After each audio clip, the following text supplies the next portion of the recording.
Dans un quartier populaire d'Afrique centrale, Daniel et Clarisse, un couple noir, mariés depuis 10 ans, vivent avec un poids qui les étouffe, l'absence d'enfants. Chaque matin, Daniel, beau, de peau noire, mince avec une allure soignée, observe en silence les voisins jouer avec leurs enfants.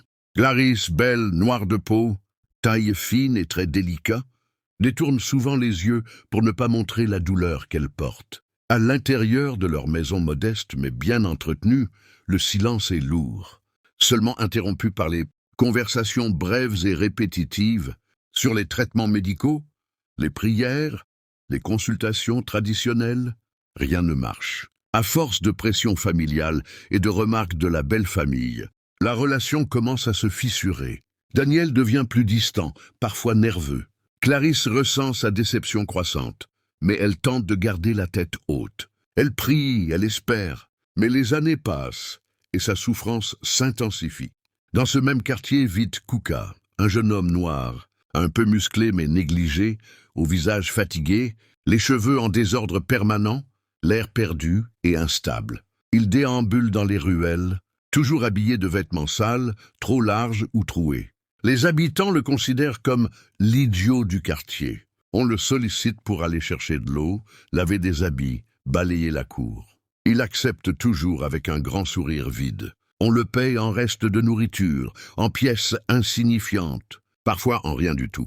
Mais parmi certaines femmes du quartier, un secret circule. Kouka a quelque chose que la rue a remarqué. Son corps, malgré sa misère apparente, cache une vigueur sexuelle étonnante. Certaines l'ont déjà utilisé en cachette. Ce secret, tabou et honteux, se transmet de bouche à oreille, dans les coulisses des maisons, toujours loin des oreilles des hommes. Clarisse ne prête d'abord aucune attention à ces rumeurs. Mais un soir, après une dispute avec Daniel au sujet de l'infertilité, elle s'effondre dans la chambre. Elle se sent inutile, vide, trahie par son propre corps. Durant plusieurs jours, elle se replie sur elle-même, perd l'appétit, perd le sommeil. C'est alors que naît une idée insensée. Une idée qu'elle repousse d'abord, puis qui revient encore et encore. Jusqu'à l'obsession, elle commence à observer Kouka discrètement, de loin. Son comportement, ses gestes maladroits, son sourire incohérent. Il ne comprend rien aux tensions du monde. Il ne réfléchit pas. Il ne retient pas. Il obéit. Et surtout, il n'a aucune conscience morale. Clarisse lutte intérieurement. Elle sait que ce qu'elle envisage est honteux. Mais la pression des 10 ans de mariage, les insultes indirectes, les moqueries des voisines, les attentes des parents, tout cela devient un fardeau insupportable. Elle finit par s'auto-convaincre qu'elle n'a pas d'autre choix.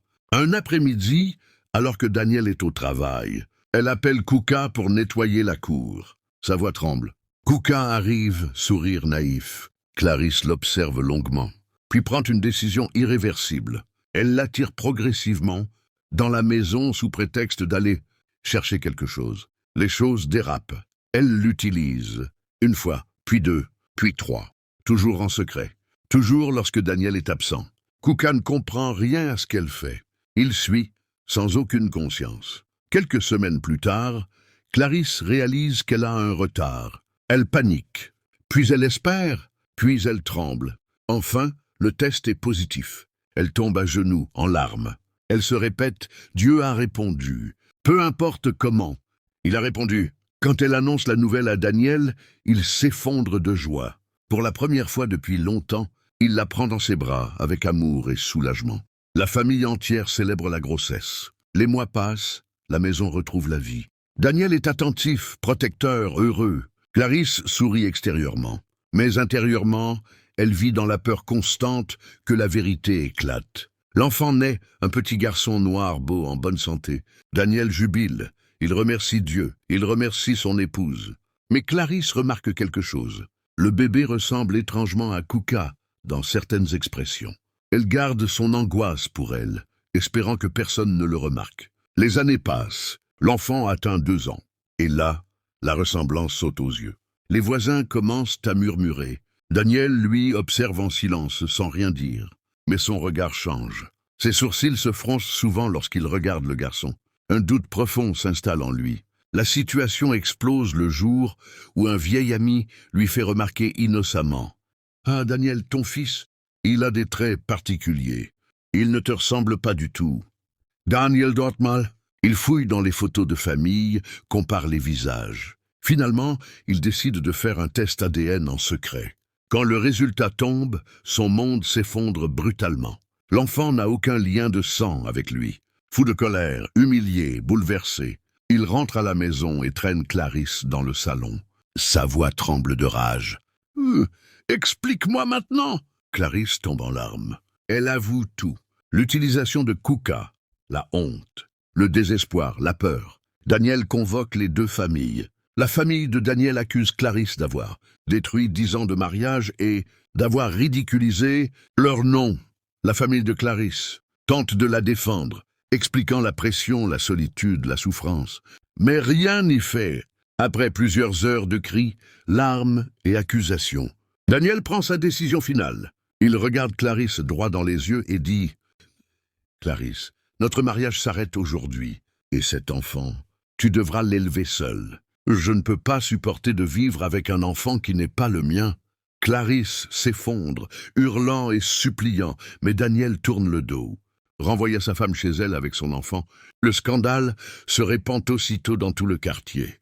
Kuka continue de marcher dans les rues, souriant bêtement, sans jamais comprendre qu'il a été au centre d'un drame familial irréversible.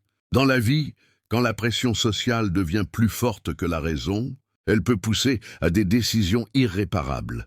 Les secrets, même bien cachés, finissent toujours par éclater, et leurs conséquences peuvent briser des vies entières. Chercher une solution désespérée à un problème profond ne le règle pas. Cela ne fait que l'aggraver. Si cette histoire t'a captivé, clique sur s'abonner et active la cloche de notification pour découvrir chaque semaine de nouvelles histoires africaines encore plus intenses